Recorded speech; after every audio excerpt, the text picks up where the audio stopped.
Imagine with me. You're standing in the middle of a circular, snowy clearing. All around you, you can see the tasks you have to complete for the day. You know they're there, but to get there is another story altogether. That snow is 4 feet deep, and every single step you take is exhausting. And by the time you've completed just one task, you're simply too tired to make your way to the next. The list of tasks remains unfinished, and you fall asleep unsatisfied. Oh, and the next morning, you wake up to the same slog all over again. Boy, do I wish someone had told me this depiction of ADHD when I was younger. I was told I had ADHD, or Attention Deficit Hyperactivity Disorder, at 11. At such a young age, I struggled to understand exactly what such an abstract diagnosis meant for me. The only concrete notion I had of ADHD was, well, Percy Jackson. If you're unfamiliar, Percy Jackson is the ADHD protagonist of a Greek mythology book series, Percy Jackson and the Olympians. As one of the most successful children's series of all time, it's safe to say that many children's first and sometimes only experience with the idea of ADHD is personified by Percy Jackson in these books. Yet Percy is hyper, impulsive, and doesn't do well in school. I, on the other hand, did well in school, could sit still, well, for the most part, and wasn't constantly bouncing off the walls. Percy used his excessive energy to rise to the challenge of his hero's journey, whereas I hadn't quite yet found my calling. I regularly wrestled with this contrast in my own head, as any attempt to reconcile these seemingly disparate diagnoses always ended in my own confusion as to what being ADHD meant for me, and how others might judge me differently if I were to reveal my diagnosis. So ultimately, I kept my diagnosis to myself in hopes of avoiding the inevitable. Questions I simply didn't have the answers to. I would later learn that ADHD representation often becomes stereotypical, as it traditionally features individuals with dramatized, externally presenting symptoms. Things like fidgeting, being unable to sit still, constantly talking out of turn, or difficulty waiting, according to the American Psychiatric Association.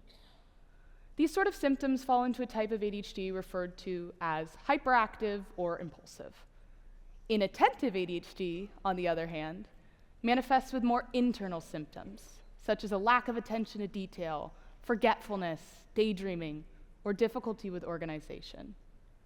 These traits used to be summarized with the term ADD, no H, as opposed to today's categorization. Women and girls are more likely to have inattentive ADHD. The more invisible and internal presentation of these symptoms marks a stark contrast to the more conspicuous presentation of hyperactive ADHD. The Duke Center for Women and Girls cautions how only focusing on the more overt presentations of ADHD can lead to a misunderstanding of the disorder as a whole, which excludes the narratives of those with inattentive ADHD. But just as one book had led me into my confusion, another would bring me into the light. Enter our favorite Olympic gold medalist and the most decorated gymnast of all time, Simone Biles. Biles' autobiography, Courage to Soar, discusses how Biles saw a trait linked to her ADHD, hyperfocus, as a strength that allowed her to shut out the world as she competed worldwide in her gymnastics career. It was a light bulb moment for me.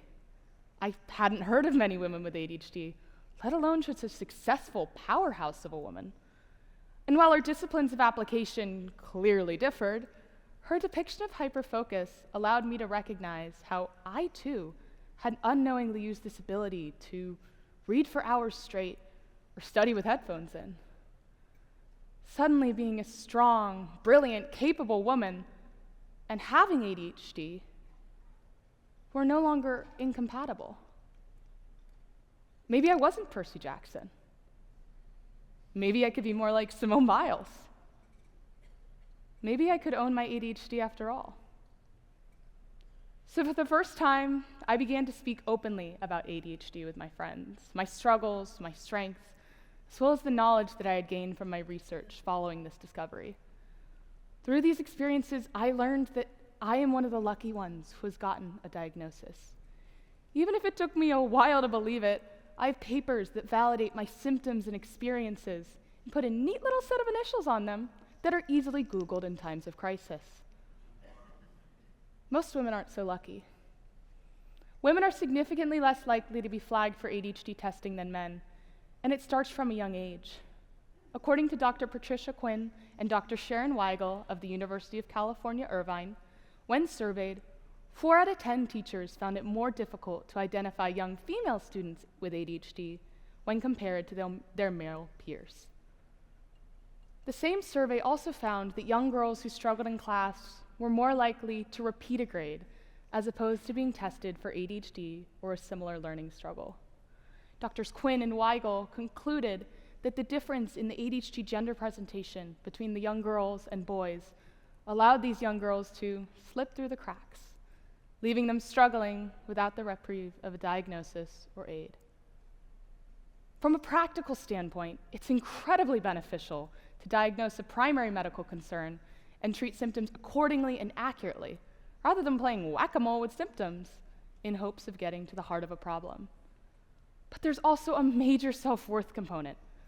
Dr. Ellen Littman, clinical psychologist and an expert in the difference in ADHD gender presentations, writes in Attitude magazine, "Without a neurobiological explanation, we attribute our inadequacies to flawed character." It's easy to mistake undiagnosed ADHD for excessive procrastination or a lack of discipline. And this can lead to frustration when individuals look at just how easily others complete similar tasks. Why do they have snowshoes, but I still feel like I'm struggling through the snow? Personally, my diagnosis has allowed me the incredible ability to research how my brain works, so I can be more effective, organized, and happy from a neurodivergent perspective. It's also granted me the permission to be kinder to myself when I, as we all inevitably do, struggle. But along with the individual value of a diagnosis comes a new awareness that ADHD is incredibly misunderstood. Schools and workplaces see ADHD as a liability, something that limits working potential or ability because they lack knowledge as to the true nature of this disorder. This can be frustrating for individuals who don't fall into that cookie-cutter stereotype and are sometimes wrongly stigmatized despite the value they bring to the environments they work in. People with ADHD are incredibly passionate about the things they're interested in, resilient in times of crisis, driven to succeed, and creative, out-of-the-box thinkers who will make a positive impact. For example, in a typical high-pressure situation, an individual without ADHD may experience a mental overload. Individuals with ADHD, however, have brains that tend to shift into a more regulated and focused state. It's why I can honestly say that I am the most relaxed in the middle of a competitive volleyball game. My ADHD allows me to remain rational and level-headed despite the fast-paced nature of the game. Unfortunately, these misunderstandings about ADHD are not going to go away overnight. It's only when women and girls of all ages start bravely speaking about their unique experiences that we can move towards recognizing ADHD in all its multifaceted presentations as a valuable contribution to our world. But until then, there is still a little girl scared to talk about her ADHD. She is terrified that if she reveals her diagnosis, others will see her as a stereotypical ADHD character rather than the whole, vibrant, capable person she truly is. I've been that little girl. Sometimes I still am that little girl. But it's women like me today, standing up here and speaking on the invisibility of our diagnosis, that allow other women with ADHD to better understand themselves, to develop those tools to dig themselves out of that snowy clearing and harness their strength in order to accomplish the incredible things we are capable of. I hope that this speech reads a parent, a friend, a teacher, or maybe even another little girl, and changes their perspective on ADHD for the better. because my imperfect representation is an accurate representation of what it means to be a woman with ADHD. Thank you.